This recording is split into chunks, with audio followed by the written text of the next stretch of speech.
ദൈവതിരുനാമം വാഴ്ത്തപ്പെടുമാറാകട്ടെ. Tree of life preaching ജീവൻ്റെ വൃക്ഷം എന്ന പഠന പരമ്പരയിലേക്ക് കടന്നു വന്നിട്ടുള്ളതായ എല്ലാവർക്കും ദൈവനാമത്തിൽ ഞാൻ എൻ്റെ സ്വാഗതം അർപ്പിക്കുന്നു. ഇന്നത്തെ നമ്മളുടെ അല്പനിമിഷത്തെ ചിന്തയ്ക്ക് വേണ്ടി 148 സങ്കീർത്തനം അതിൻ്റെ 14 വാക്യത്തിൻ്റെ ഉത്തരാർത്ഥഭാഗം. സകല ഭക്തന്മാർക്കും പൂഴ്ചയായി ദൈവം സ്വജനത്തിന് ഒരു കൊമ്പ് ഉയർത്തിയിരിക്കുന്നു. യഹോവയെ സ്തുതിക്കുവീൻ. സകല ജനത്തിനും ആഹ്വാനം ചെയ്യുന്നതായ ഒരു സങ്കീർത്തനമാണ്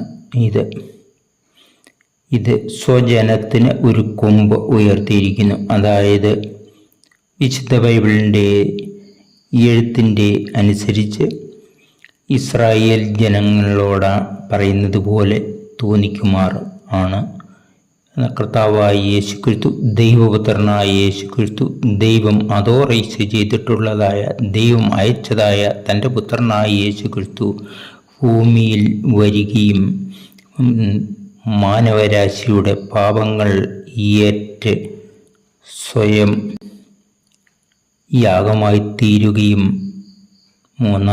അടക്കപ്പെട്ടിട്ട് 3-ാം നാൾ വീണ്ടും സ്വർഗത്തിലേക്ക് പോയതായ യേശുക്രിസ്തുവിനെ കുറിച്ചാണ് ഒരു കൊമ്പ് ഉയർത്തിയിരിക്കുന്നു. ആ യേശുക്രിസ്തുവിൽ വിശ്വസിക്കുന്നവരെ വീണ്ടും കർത്താവിൻ്റെ സന്നിധിയിൽ അവരുടെ ആത്മാക്കൾക്ക് ശാന്തി കിട്ടും എന്നുള്ളതായ നിയമമാണ്. ആയതിനാൽ യഹോവയെ സ്തുതിക്കുവീൻ. ഈ സങ്കീർത്തനം 146, 147, 148, 149, 150 ഇതെല്ലാം സ്തുതികൾ അർപ്പിക്കുന്നതിനു വേണ്ടി പറഞ്ഞ ദൈവത്തെ വാഴ്ത്തിപ്പാടുന്നതിനു വേണ്ടി, ദൈവത്തെ ആരാധിക്കുന്നതിനു വേണ്ടിയുള്ള ആഹ്വാനമാണ് ഈ സങ്കീർത്തനകർത്താവ് ചെയ്തിരിക്കുന്നത്. ഈ 148 സങ്കീർത്തനത്തിൽ സൃഷ്ടിയെക്കുറിച്ച് പാടുന്ന ഒരു സങ്കീർത്തനമാണ്. അതായത് ഉൽപ്പത്തിയിൽ ദൈവം ആകാശവും ഭൂമിയും സൃഷ്ടിച്ചപ്പോൾ തുടങ്ങുന്ന പറയുന്നതായ കാര്യങ്ങൾ, അത് ദൈവം സൃഷ്ടിച്ചതായ കാര്യങ്ങളാണ് ഇവിടെയും പറയുന്നത്. ദൈവം സൃഷ്ടിച്ചതായതുകൊണ്ട് അവയൊക്കെയും ദൈവത്തെ വാഴ്ത്തിപ്പാടുക.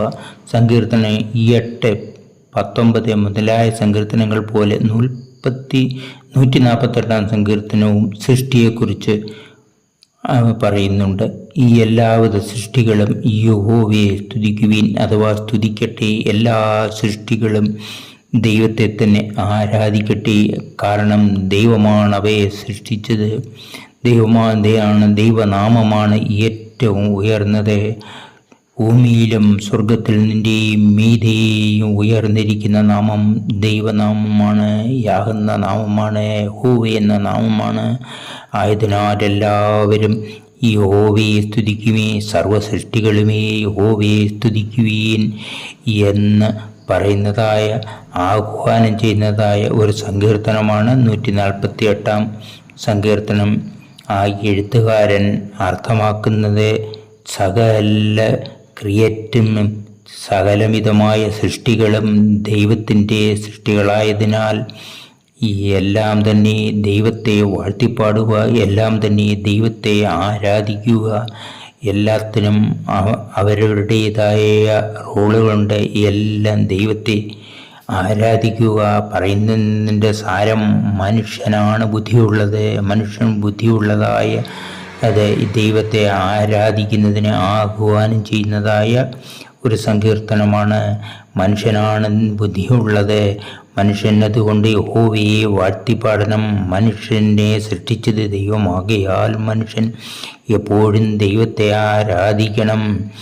അവസാന വാക്യത്തിലും യഹോവയെ സ്തുതിക്കുവീൻ എന്ന് കാണുന്നുണ്ട്. ആദ്യവാക്യത്തിൻ്റെ ആദ്യവും അവസാന വാക്കിൻ്റെ അവസാനവും യഹോവയെ സ്തുതിക്കുവിൻ. യഹോവ ഇസ്രായേൽ അവരുടെ ദൈവത്തിന് ഇട്ട പേരാണ് യഹോവ എന്നുള്ളത്. ആ യഹോവയെ ഭൂമിയിലുള്ള മനുഷ്യരെല്ലാം യഹോവയെ സ്തുതിക്കട്ടെ, യഹോവയെ യാകുന്ന ദൈവത്തെ സ്തുതിക്കട്ടെ എന്ന് എഴുത്തുകാരൻ ആഹ്വാനം ചെയ്യുകയാണ്. എഴുത്തുകാരൻ ഇവിടെ പറയുന്നത് ദൂതന്മാരും സ്വർഗത്തിലുള്ള സർവവും ദൂതന്മാർ, ദൈവത്തിൻ്റെ സേവ ചെയ്യുന്നവർ ദൈവത്തെ സ്തുതിക്കട്ടെ. സ്വർഗത്തിലുള്ള സർവവുമേ യഹോവയെ സ്തുതിക്കുവീൻ.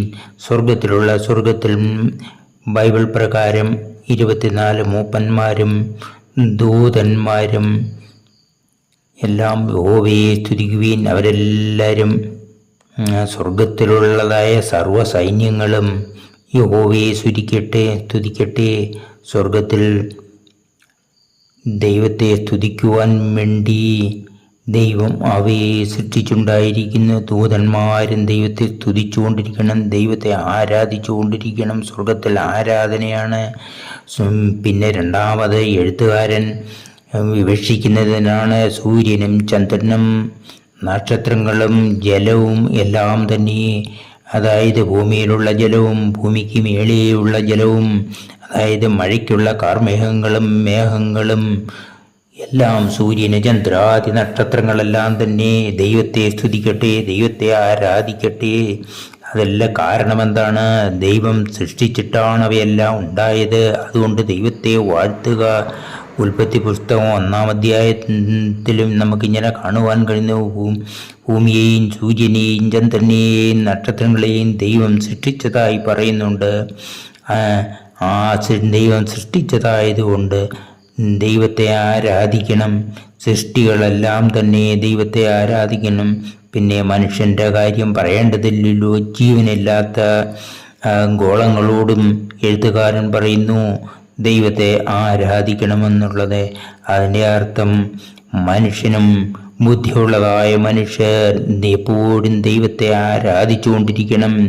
അതിൻ്റെ അർത്ഥം ഒരു പക്ഷേ പള്ളികളിൽ പോയി, ആരാധനാലയങ്ങളിൽ പോയി ദൈവത്തെ ആരാധിക്കണമെന്നുള്ള മാത്രമല്ല വിവക്ഷിക്കുന്നത്.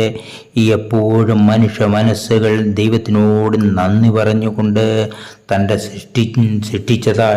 സൃഷ്ടിച്ചതായ ദൈവത്തോട് നന്ദി പറഞ്ഞുകൊണ്ട് എപ്പോഴും ദൈവം ആഗ്രഹിക്കുന്ന രീതിയിൽ മാനസികമായിട്ട് ദൈവത്തോട് നന്ദി പറഞ്ഞുകൊണ്ട് ദൈവം ഉദ്ദേശിക്കുന്നതായ വഴിയിൽ തന്നെ മനുഷ്യൻ്റെ യാത്രയാകണം എന്നുള്ളതാണ് ആരാധന കൊണ്ട് വീക്ഷിക്കുന്നത്. ദൈവത്തെ ആരാധിക്കുമ്പോൾ ആ മനുഷ്യൻ മ്ലേച്ഛമായത് ഒന്നും ചെയ്യാനുള്ള സാധ്യത ഇല്ലാണ്.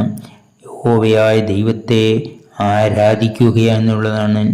ആരാധന സ്വീകരിക്കുവാൻ യോഗ്യനായ നാഥനെ, അതായത് യഹോവയെ എന്നീ സൂര്യനും ചന്ദ്രനും എല്ലാം തന്നെ സ്തുതിക്കട്ടെ. നമ്മൾക്ക് പല ഭാഗത്തും ഇങ്ങനെ കാണുന്നുണ്ട്. എന്തിനാണ് ഇതെല്ലാം സ്തുതിക്കേണ്ടി? അതിൻ്റെ അർത്ഥം സങ്കീർത്തനകാരൻ തന്നെ പറയുന്നുണ്ട്. എന്തുകൊണ്ടെന്നാൽ ദൈവം അവയെല്ലാം സൃഷ്ടിച്ചു. സൂര്യനെയും ചന്ദ്രനെയും നക്ഷത്രങ്ങളെയും സ്വർഗത്തിലുള്ള സർവ്വദൂതന്മാരെയും എല്ലാം ദൈവം സൃഷ്ടിച്ചു. ഭൂമിയിലുള്ളതിനെ എല്ലാം ദൈവം സൃഷ്ടിച്ചു. അതുകൊണ്ട് ഭൂമിയിലുള്ളതെല്ലാം തന്നെ ദൈവത്തെ സ്തുതിക്കട്ടെ. ഭൂമിയിലുള്ളതെല്ലാം തന്നെ ദൈവത്തെ സ്തുതിക്കട്ടെ. അത് ഇയ്യോബിൻ്റെ പുസ്തകത്തിലും പറയുന്നുണ്ട്. സമുദ്രത്തിലുള്ള എല്ലാം ജീവജാലവുമേ, തീയും കൊടുങ്കാറ്റും മഞ്ഞും മഴയും എല്ലാമേ, പർവ്വതങ്ങളെ ഫലവൃക്ഷങ്ങളെ, നിങ്ങളെല്ലാവരും യഹോവയെ സ്തുതിക്കുവിൻ. എല്ലാം തന്നെ യഹോവയെ സ്തുതിക്കണം. സമുദ്രത്തിലുള്ളതെല്ലാ ജീവജാലങ്ങളും, സമുദ്രത്തിൽ കോടാനുകോടി രീതിയിൽ ജീവജാലങ്ങളുണ്ട്, പല രീതിയിലുള്ള ജീവജാലങ്ങളുണ്ട്. അതിനോടെല്ലാം പറയുകയാണ്, നിങ്ങൾ യഹോവയെ സ്തുതിക്കുവീൻ, നിങ്ങളുടെ രക്ഷിതാവിനെ സ്തുതിക്കുവീൻ. നിങ്ങളെ ഉണ്ടാക്കിയതായ ആ ദൈവത്തെ നിങ്ങൾ സ്തുതിക്കുവീൻ. മഞ്ഞിനോടും മഴയോടും എല്ലാ പർവ്വതങ്ങളുമേ, പല വൃക്ഷങ്ങളെ നിങ്ങളെല്ലാം യഹോവയെ സ്തുതിക്കുവീൻ. ദൈവിക പേരാണ്, യഹോവയാണ് ആരാധിക്കപ്പെടേണ്ടത്. ആ യഹോവ തൻ്റെ പുത്രനായ യേശു ക്രിസ്തുവിനെ ഭൂമിയിലേക്ക് അയക്കുകയും മനുഷ്യരുടെ ആരാധന സ്വീകരിക്കുവാൻ വേണ്ടി യോഗ്യനായ തൻ്റെ പുത്രനെ ലോകത്തിലേക്ക് അയക്കുകയും അതനുസരിച്ച് മനുഷ്യർ യേശു കർത്താവിനെ ആരാധിക്കുകയും വേണം. ഇവിടെ സമുദ്രമേ, നക്ഷത്രങ്ങളെ, സൂര്യനെ, ചന്ദ്രനെ, നക്ഷത്രങ്ങളെ, ഭൂമിയെ, കടലെ, എല്ലാത്തിനെ കുറിച്ചും ദൈവം പറയുന്നു. ഈ സങ്കീർത്തനകാരൻ പറയുന്നു, അവയെല്ലാം ദൈവത്തെ ആരാധിക്കട്ടെ. അതിൻ്റെ അർത്ഥം അവ ആരാധിക്കപ്പെടേണ്ടതല്ല. ഈ പറയുന്നതായ സമുദ്രവും പറയുന്ന സൂര്യനും ചന്ദ്രനും എല്ലാം തന്നെ ആരാധന കൊടുക്കേണ്ടവരാണെന്ന്, ദൈവത്തെ ആരാധിക്കേണ്ടതാണെന്ന് മനുഷ്യനെ മനസ്സിലാക്കുകയാണ്. അത് ജീവനില്ല എങ്കിൽ തന്നെയും അവയൊന്നും ആരാധിക്കാനുള്ളതല്ല, അവയെ നമ്മൾ ആരാധിക്കാനുള്ളതല്ല. അവയെല്ലാം തന്നെ തൻ്റെ സൃഷ്ടികർത്താവായ ദൈവത്തെ ആരാധിക്കണം എന്നാണ് ഈ സങ്കീർത്തനകാരൻ വിവക്ഷിക്കുന്നത്. യഹോവയാണ്, ദൈവിക പേരാണ്. യഹോവയാണ് ആരാധിക്കപ്പെടേണ്ടത്. ദൈവം അയച്ചിട്ട് ദൈവപുത്രൻ വന്ന് യേശു കർത്താവ് ആ ദൈവപുത്രനായതിനാൽ ആരാധന സ്വീകരിക്കുവാൻ അവിടുന്ന് തൻ്റെ പുത്രനെ ആക്കി വച്ചിരിക്കുന്നതിനാൽ യേശു കർത്താവിനെയും ആരാധിക്കാം. അത് വിശുദ്ധ ബൈബിൾ ദൈവം അവയെ സൃഷ്ടിച്ചിരിക്കയാൽ ദൈവത്തെ ആരാധിക്കുവീൻ. 19-ാം സങ്കീർത്തനത്തിലും നാം കാണുന്നു, ആകാശം ദൈവത്തെ മഹത്വപ്പെടുത്തുന്നു. അതുകൊണ്ട് ആകാശം മഹത്വപ്പെടുത്തുന്നു, അതായത് ജീവനില്ലാത്തതായ ഈ എല്ലാം ദൈവത്തെ മഹത്വപ്പെടുത്തുന്നു എന്ന് എഴുത്തുകാരൻ വിവക്ഷിക്കുന്നു. ദൂതന്മാരെ, എല്ലാ ദൂതന്മാരും, വിശ്വസ്തരായ ദൂതന്മാരെ, തൻ്റെ സർവ്വസൈന്യമേ, ദൈവത്തിൻ്റെ സൈന്യമേ, അതൊക്കെ സ്വർഗത്തിലുള്ളവയാണ്, അവയെല്ലാം ദൈവത്തെ സ്തുതിക്കട്ടെ എന്ന് നാം വെളിപ്പാട് പുസ്തകത്തിൽ കാണുന്നു. 24 മൂപ്പന്മാർ ദൈവത്തെ ആരാധിക്കുന്നത്. അതുപോലെ തന്നെ ദൂതന്മാരും ദൈവത്തെ ആരാധിക്കണം. ഒരിക്കൽ വെളിപ്പാട് പുസ്തകം എഴുതുമ്പോൾ യോഹന്നാൻ ദൂതനെ വണങ്ങുന്നതായിട്ട് തുടങ്ങിയപ്പോൾ ദൂതൻ പറയുന്നു, അതരുത്, ദൈവത്തെയാണ് നമസ്കരിക്കേണ്ടത്. ദൂതൻ ആരാധന സ്വീകരിക്കുവാനുള്ളതല്ല. ദൂതനും ദൈവത്തെ ആരാധിക്കുന്നതിന് വേണ്ടി ദൈവം സൃഷ്ടിച്ചതായ ദൈവമക്കളുടെ സേവയ്ക്കും ദൈവത്തിൻ്റെ സേവയ്ക്കും ദൈവത്തെ ആരാധിക്കാനുമായിട്ടാണ് ദൂതന്മാരെ ദൈവം സൃഷ്ടിച്ചത് എന്ന് വിശുദ്ധ ബൈബിളിൽ നിന്നും മനസ്സിലാക്കുവാൻ തുടങ്ങി. എല്ലാം യഹോവയെ സ്തുതിക്കട്ടെ. വെളിപ്പാട് 19:4 നമുക്ക് കാണുവാൻ കഴിയും, 24 മൂപ്പന്മാരും 4 ജീവികളും ദൈവത്തെ ആരാധിക്കുന്നു. ആമേൻ ഹല്ലേലൂയ എന്ന് പറഞ്ഞ് സിംഹാസനത്തിലിരിക്കുന്ന ദൈവത്തെ വീണ് നമസ്കരിക്കുന്നതായിട്ട് നമുക്ക് കാണുവാൻ കഴിയും. ആയതിനാൽ അതുപോലെ ഈ സങ്കീർത്തനത്തിലും പറയുന്ന ദൂതന്മാരെ എല്ലാം തന്നെ ദൈവത്തെ ആരാധിക്കുകയും. ഈ സങ്കീർത്തനകാരൻ പറയുന്നത് സർവത്തിനോടും സർവ ജീവജാലങ്ങളും സർവ സൃഷ്ടികളും യഹോവയെ പുകഴ്ത്തുവാൻ, ആരാധിക്കുവാൻ ആഹ്വാനം ചെയ്യുന്നതായ ഒന്നാണ്.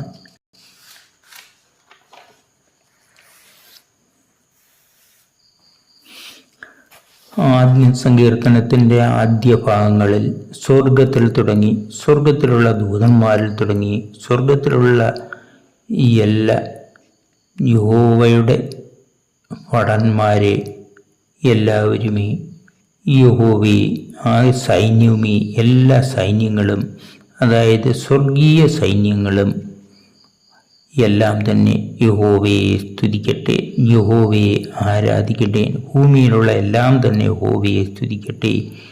ഭൂമിക്ക് താഴെ, ഭൂമിയിൽ തന്നെ സമുദ്രത്തിലുള്ള എല്ലാത്തും ജീവജാലങ്ങളോടും സങ്കീർത്തനകാരൻ ആഹ്വാനം ചെയ്യുന്നത് എല്ലാം തന്നെ ജീവനുള്ളത് എല്ലാം ദൈവത്തെ ആരാധിക്കുക, ദൈവത്തെ വാഴ്ത്തിപ്പാടുക.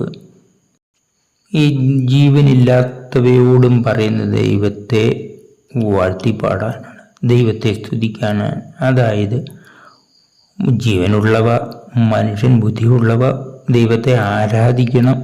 ബാക്കിയുള്ളവ ദൈവസൃഷ്ടിയായതിനാൽ അവയും കടമപ്പെട്ടതാണ് ദൈവത്തെ ആരാധിക്കാൻ. ഏകയും യഹോവയെ പുകഴ്ത്തട്ടെ. സർവവും തന്നെ ദൈവസൃഷ്ടിയായ എല്ലാം തന്നെ യഹോവയെ വാഴ്ത്തട്ടെ, യഹോവയെ സ്തുതിക്കട്ടെ. മനുഷ്യരെല്ലാം യഹോവയെ വാഴ്ത്തട്ടെ. ദൂതന്മാരും സൂര്യനും ചന്ദ്രനും നക്ഷത്രങ്ങളും എല്ലാം തന്നെ യഹോവയെ സ്തുതിക്കട്ടെ. യോബിൻ്റെ പുസ്തകത്തിൽ നമുക്ക് കാണുവാൻ കഴിയുന്നു.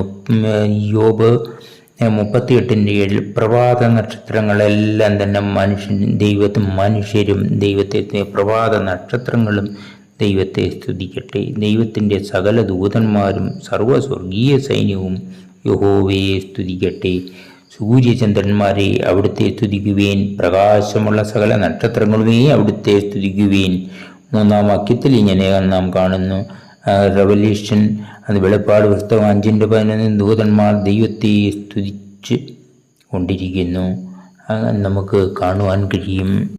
148-ാം സങ്കീർത്തനം 4-ാം വാക്യത്തിൽ ഭൂമിക്ക് മീതെയുള്ള ജലം ദൈവത്തെ സ്തുതിക്കുക. അത് മഴയ്ക്ക് വേണ്ടി പോകുന്നതായ ഭൂമിയിൽ നിന്ന് ഉയർന്ന് സമുദ്രത്തിൽ നിന്ന് ഉയർന്ന മേഘങ്ങളോടും സങ്കീർത്തനകാരൻ പറയുന്നു, നിങ്ങൾ ദൈവത്തെ സ്തുതിക്കുവീൻ. കാരണം നിങ്ങളെയെല്ലാം സൃഷ്ടിച്ചത് ആ സർവേശ്വരനാണ്, ആ ദൈവമാണ്. അതുകൊണ്ട് നിങ്ങൾ ദൈവത്തെ സ്തുതിക്കുവീൻ. ദൈവമാണ് അവയെല്ലാം സൃഷ്ടിച്ചത്. അതിനെല്ലാം ആയതിനാൽ നിങ്ങൾ യഹോവയെ വാഴ്ത്തുവീൻ. തിമിംഗലങ്ങളും സമുദ്രത്തിലുള്ള തിമിംഗലങ്ങളും എല്ലാ ആഴികളുമേ, എല്ലാ സമുദ്രത്തിലെ ജലത്തിനോടും പറയുകയാണ്, ഭൂമിയിൽ നിന്ന് യഹോവയെ സ്തുതിപ്പീൻ. നിങ്ങൾ ഭൂമിയുടെ പരപ്പിൽ സമുദ്രത്തിനോടും ഈ സൃഷ്ടിയും ദൈവത്തെ സ്തുതിക്കുക. ദൈവത്തിൻ്റെ വചനം അനുസരിക്കുന്ന കൊടുങ്കാറ്റിനോടും ദൈവം പറയുന്നു. ഈ സങ്കീർത്തനത്തിൽ പറയുന്നു, ദൈവത്തിൻ്റെ വചനം അനുസരിക്കുന്ന കൊടുങ്കാറ്റുകൾ അപ്പോൾ ദൈവത്തിൻ്റെ വചനം അനുസരിച്ചാണ് തെക്കോട്ടും വടക്കോട്ടും അത് ഊതിക്കൊണ്ടിരിക്കുന്നത്. ആ കൊടുങ്കാറ്റിനോടും ദൈവത്തെ ആരാധിക്കാൻ വേണ്ടി സങ്കീർത്തനകാരൻ പറയുന്നു. പർവ്വതങ്ങളും ഫലവൃക്ഷങ്ങളും, സകല പർവ്വതങ്ങളും സകല ഫലവൃക്ഷങ്ങളും മൃഗങ്ങളും സകല കന്നുകാലികളും എല്ലാം തന്നെ തൻ്റെ സൃഷ്ടിച്ചതായ ദൈവത്തെ വാഴ്ത്തിപ്പാടണം. എല്ലാ പർവ്വജാതിയിലും യഹോവയെ സ്തുതിക്കട്ടെ. വാഗ്മിയും അതിൻ്റെ അവസാന ഭാഗത്ത് പറയുന്ന യുവാക്കളും യുവതികളും വൃദ്ധന്മാരും ബാലന്മാരും, അത് മനുഷ്യരെക്കുറിച്ചാണ്. യുവാക്കളുണ്ട്, യുവതികളുണ്ട്, വൃദ്ധന്മാരുണ്ട്, ബാലന്മാരുണ്ട്. ഇവരൊക്കെ യഹോവയുടെ നാമത്തെ സ്തുതിക്കട്ടെ. അതായത് മാനവരാശിയോടുമാണിത് പറയുന്നത്. നിങ്ങളെല്ലാം ദൈവത്തെ വാഴ്ത്തിപ്പാടുക. സർവ്വ മനുഷ്യരുമേ, യുവാക്കളെ, യുവതികളെ, വൃദ്ധന്മാരെ, ബാലന്മാരെ, നിങ്ങളെല്ലാം നിങ്ങളുടെ സൃഷ്ടിച്ചതായ ദൈവത്തെ, യാകുന്ന ദൈവത്തെ വാഴ്ത്തിപ്പാടുക, ആരാധിക്കുക. കാരണം എന്താണ്? എല്ലാ ജീവജാലങ്ങളും ദൈവത്തെ വാഴ്ത്തിപ്പാടേണ്ടതിൻ്റെ കാരണം ദൈവനാമം മാത്രമാണ് ഉയർന്നിരിക്കുന്നത്. ദൈവത്തെ ദൈവനാമം ഭൂമിക്കും ആകാശത്തിനും മുകളിലാണ്. സർവത്തിൻ്റെയും ഉടയവനായ ദൈവമാണ്. നാം എടുത്തതായ താക്കോൽ വാക്യം 148-ാം സങ്കീർത്തനം 14-ാം വാക്യം. സകല ഭക്തന്മാർക്കും അതിൻ്റെ ഉത്തരാർത്ഥപാർത്ഥം, സകല ഭക്തന്മാർക്കും പുകഴ്ചയായി ദൈവം സ്വജനത്തിന് ഒരു കൊമ്പ് ഉയർത്തിയിരിക്കുന്നു. യഹോവയെ സ്തുതിക്കുവീൻ.